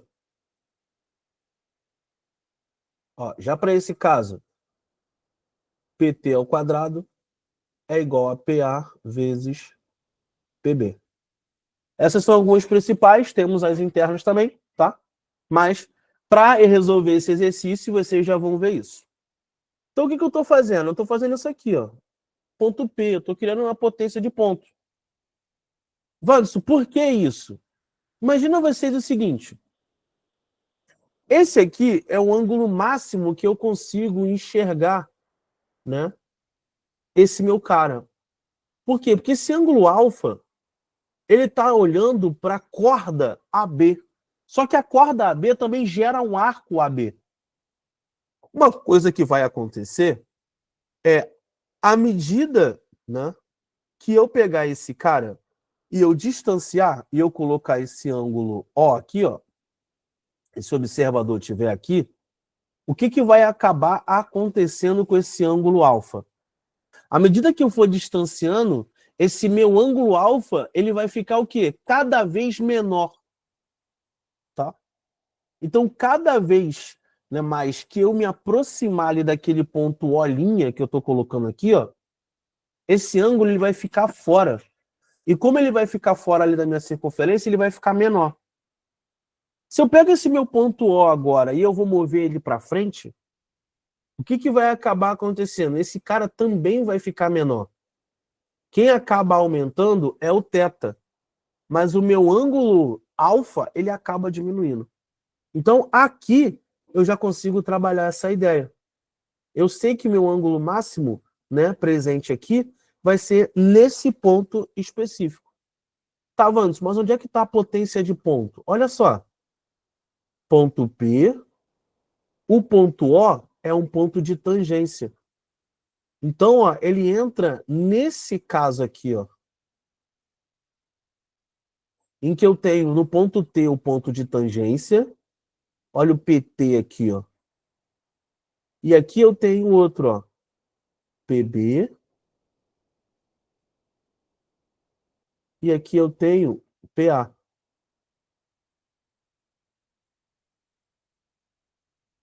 Ou seja, PT ao quadrado, só que no caso o PT está representado por PO, né? Então, PO ao quadrado é igual a PA vezes PB. Bom, PO ao quadrado, que é o que a gente quer descobrir. Isso aqui vai ser PA. PA é L mais L sobre 2. Isso é 3L sobre 2, tá? É 1 mais 0,5, 1,5, tá? Vezes PB, que é L sobre 2. Bom, então PO ao quadrado vai ser 3L ao quadrado sobre 4. Logo, PO é raiz disso. Raiz de L ao quadrado é L, raiz de 3 fica dentro da raiz, e raiz de 4 é 2. E olha só, gente. L raiz de 3 sobre 2. Tá aí. Então vamos pensar o seguinte. PT vale L raiz de 3 sobre 2. Tá aqui. Esse ângulo é igual a 90. Já que esse ângulo é igual a 90, deixa eu botar a questão um pouco mais para baixo aqui, para usar esse espaço. Pensa o seguinte. Esse cara aqui, esse arco AB, que é o que eu quero descobrir, eu tenho o seguinte. Dá para eu descobrir quanto que vale a tangente desse ângulo como um todo. Bom, então vamos embora. Tangente é igual. Quem é o cateto? Vou botar aqui, ó, AP sobre OP. Bom, AP vale L mais L sobre 2, ou seja, 3L sobre 2. OP a gente acabou de ver. L raiz de 3 sobre 2. Então eu posso cortar L com L, 2 com 2. Isso é 3 sobre raiz de 3. Dá para racionalizar. Ou seja, isso é 3 raiz de 3 sobre 3. Já tomou banho já, Zé? Já tomou banho? Daqui a pouco tem que ir para a escola, hein? Quando você falou, quando eu cheguei, Tá. quando Então, ó, tangente do ângulo, tá? A tangente do ângulo é igual a quanto? Raiz de 3. Qual a tangente que vocês conhecem de um ângulo, obviamente, no primeiro quadrante, que tem a tangente igual a raiz de 3? Quem é? 60. Mas cuidado. E aí tem uma pegadinha. A gente achou 60, tá certo? Mas o problema é que ele quer saber, desprezando o ângulo máximo AOB. Ele não quer saber o ângulo AOP que eu acabei de criar. Ele quer saber o ângulo AOB. Bom, então a gente tem que descobrir alfa, né? Esse ângulo que nós descobrimos, ele é igual a alfa mais θ. E ele não quer isso. Ele quer saber o alfa. Só que vamos imaginar o seguinte. Quando a gente pega a tangente do ângulo θ, a gente consegue calcular tranquilamente. Por quê? A tangente dele é BP sobre OP. E BP vale L sobre 2. E OP vale L raiz de 3 sobre 2. Na verdade, eu já sei que ângulo é esse, porque eu já falei com vocês desse triângulo. Ó, L sobre 2, L raiz de 3 sobre 2, inclusive esse aqui é L. Olha só, cateto, metade da hipotenusa.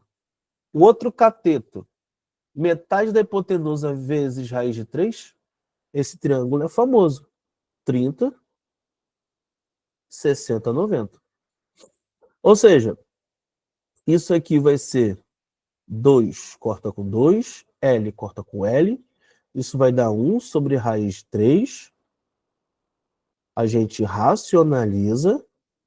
Isso vai dar raiz de 3 sobre 3. Ou seja, quem é o cara que tem tangente raiz de 3 sobre 3? 30 graus. Como tudo valia 60, o alfa obrigatoriamente tem que ser igual a 30 graus. Tá? Então, pô, mano, questão maneira, mas fácil. Não é fácil, não. Tá? Não é fácil, não. E isso aqui foi a melhor forma que eu encontrei para fazer ela para vocês. Porque a outra forma, acho que foi o Amaro mesmo que falou. Foi o Amaro que falou para desigualdade de média. E eu fiz lá por desigualdade de média. Ficou gigante. Ficou gigante. E eu acho que não compensava. Tá?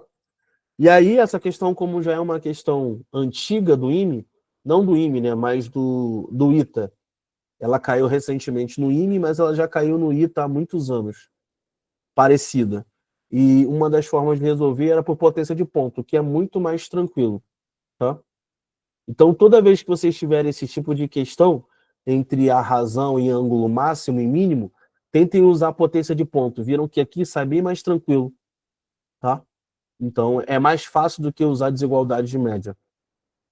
Inclusive, a desigualdade da média, se a gente parar para analisar, a desigualdade de média, a demonstração dela é numa semicircunferência. A desigualdade de média a gente faz dentro de uma semicircunferência, ou seja, a parte principal, né, antes de desigualdade de média, é a circunferência.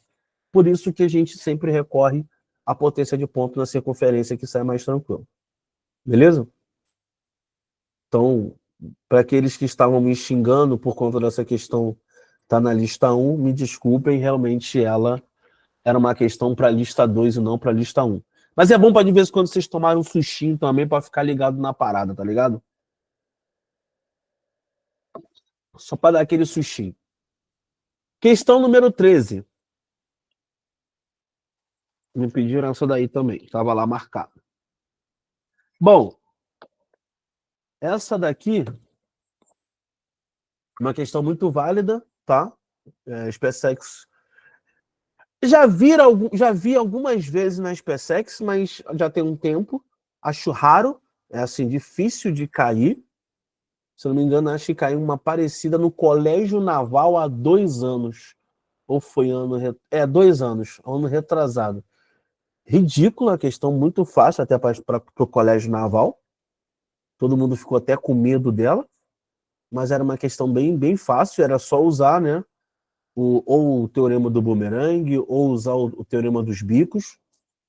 E aí, é claro, vocês aqui, né? Alguns podem ser que não saibam, mas Sofia e Augusto, Juliana também, mas a Sofia eu acho que já sabe, porque eu já falei em sala. Então, o teorema dos bicos é novidade para vocês? Bumerangue é novidade para vocês?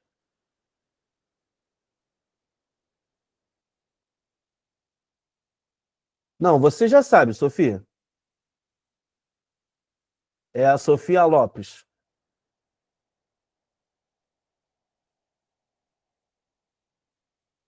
Já ouviu falar? Tá, beleza. Então, vou mostrar aqui, então. Bom, vamos lá. Primeira coisa que a gente precisa para resolver essa brincadeira aqui. Então, vamos lá. Levando em consideração que ele fala que as retas R e S são retas paralelas, tá? São retas paralelas.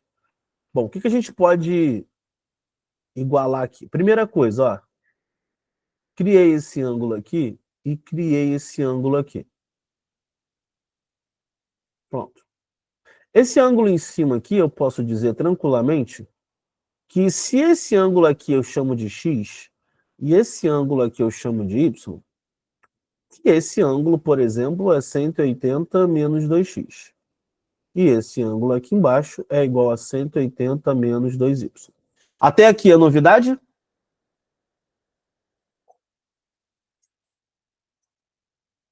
Não, né? Nenhuma novidade aqui, né?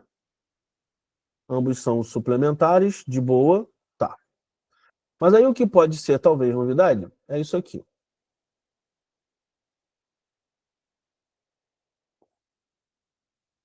O teorema dos bicos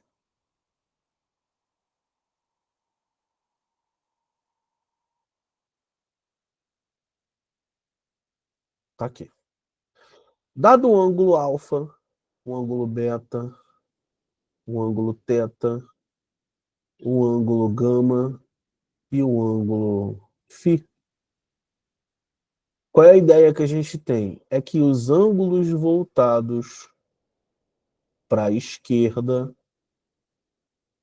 sua soma é igual à soma dos ângulos voltados para a direita. Esse aqui é o nosso teorema dos bicos. Por que isso? Porque agora o exercício tecnicamente já acabou. Sabendo disso, olhem para essa reta MP e olhem para a reta PN. Ou seja, 180 menos 2x mais 180 menos 2y tem que ser igual ao voltado para a direita, que é 80. Então, menos 2x menos 2y é igual a 80 menos 360. Então, menos 2x menos 2y, isso é menos 280. E aí eu posso simplificar. Isso vai ficar... Vai na paz, filho. Já estou acabando já. Vou fazer só essa daqui e vou embora também, que eu tenho que fazer a comida para levar o moleque na escola. X mais Y, dividindo todo mundo por 2, tá, gente? Isso é igual a 140. Por que isso, Vandos? Para que vai me servir isso? Pega a visão. Olha para esse quadrilátero aqui, galera. Ó. Olha esse quadrilátero que eu estou criando aqui. Ó. Quadrilátero M, P, N, Q. Como é um quadrilátero, a soma dos ângulos internos é igual a 360. Então, olha só. X mais Y mais alfa mais 80.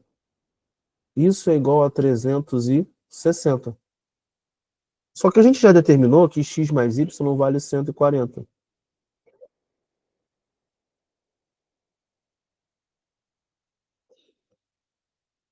Ou seja, 140 com 80 dá 220. Isso é igual a 360.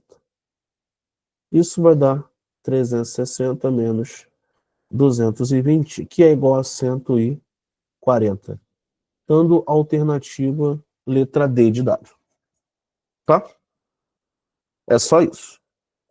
Vamos, tem uma outra forma para fazer mais fácil para... Claro que tem. Olha isso aqui.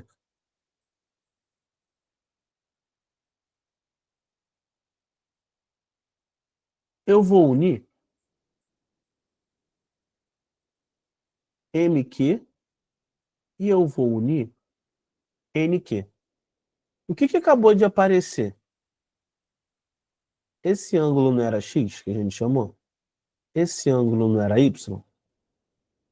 Bom, só que a soma dos ângulos voltados para a direita tem que ser igual à soma dos ângulos voltados para a esquerda.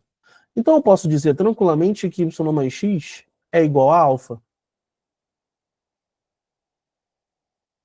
Como y mais x é igual a alfa, cara, olha quem está aqui dentro, não é x? Olha quem está aqui dentro, não é y? Então a gente pode chegar à conclusão que x mais y mais alfa mais 80 é igual a 360. Só que x mais y a gente chamou de alfa. Então, isso aqui vai ser alfa mais alfa, 2 alfa. Joga para o outro lado, isso vai dar 280. Com isso, a gente chega que alfa é 140. Tá aí. Ah, Vânia, isso bem mais fácil. Cara, depende. Tudo vai depender da visualização. Tá? Então, ali eu mostrei duas formas, né, para que a gente pudesse fazer isso aí. Então, uma fórmula é essa, e a outra forma foi essa aqui, né? Pode surgir do nada ali, algo mais tranquilo de se trabalhar. Beleza? Tranquilo? Bom, Ô, então, mestre, fala comigo. esse segundo teorema aí que o senhor falou é como? Esse qual? Do teorema? É, o Do senhor X... falou do teorema dos bicos, esse aí que você mostrou, e você falou outro. Ah, o teorema do bumerangue. Isso. Tá, pega a visão. Deixa eu mostrar. Na figura depois dos seus coisas. Teorema do bumerangue.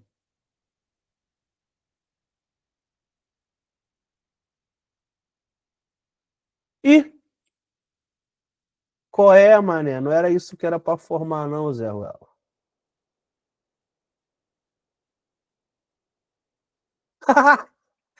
Qual é, mané? Tá vacilando ele, peraí. Quero coraçãozinho não, pô, calma aí. Pô, vacilão.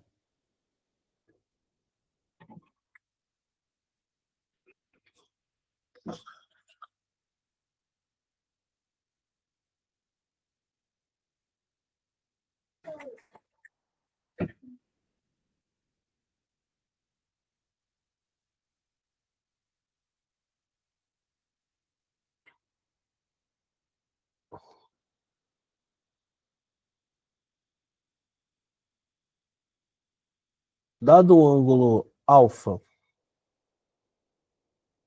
beta e teta, esse ângulo x, ele é sempre igual à soma dos ângulos internos não adjacentes. E essa figura aqui é um bumerangue. Certo? Então, por exemplo, avanço. Onde é que eu posso considerar talvez esse bumerangue aqui? Nessa figura, deixa eu ver se eu consigo encaixar.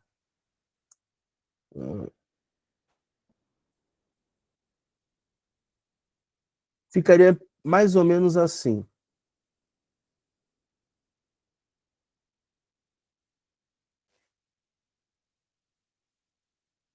Deixa eu botar aqui. Para cá ficaria ruim, mas...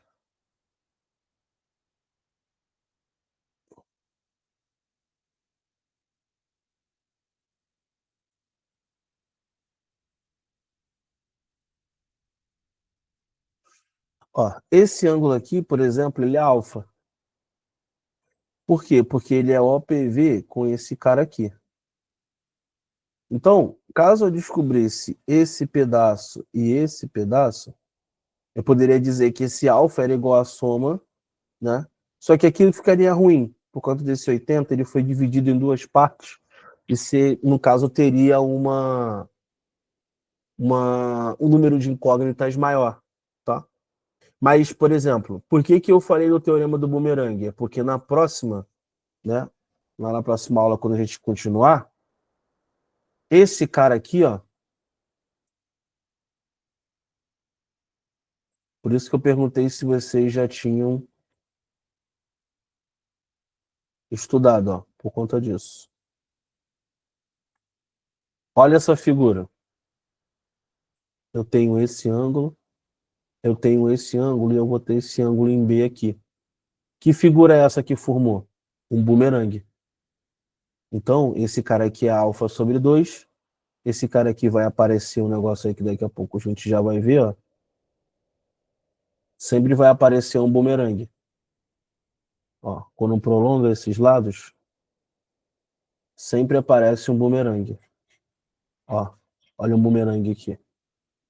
Por isso que eu perguntei se vocês conheciam. Então, já para a questão 16, na próxima aula, usem isso aqui. Esse teorema. X, alfa, beta e teta. X é sempre igual aos ângulos internos não adjacentes. Beleza? Bom, é isso, senhores. Gostaria muito de continuar, mas eu também tenho que fazer meus afazeres de pai.